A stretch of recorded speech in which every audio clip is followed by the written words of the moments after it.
10 полициски службеници од Кочани и Штип добија кривични пријави за непостапување според мерките и прописите за заштита и неизвршување целосна проверка пред издавањето на лиценца за работа на кабарето Пулс во Кочани, каде пред еден месец во трагичен пожар животите ги загубија 61 лице.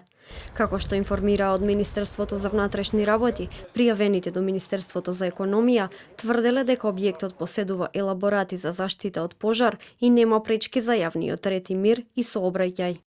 Службените лица овозможиле правното лице Класик ДМ Доел Кочани да се стекне со лиценца за вршење на угостителска дејност Кабаре Пулс во Кочани, на начин што не постапиле според прописите за мерките за заштита и не извршиле целосна проверка пред да биде издадена позитивната согласност за издавање на лиценца за кабаре, со што предизвикале опасност за животот и телото на луѓето на место каде што се собираат поголем број луѓе.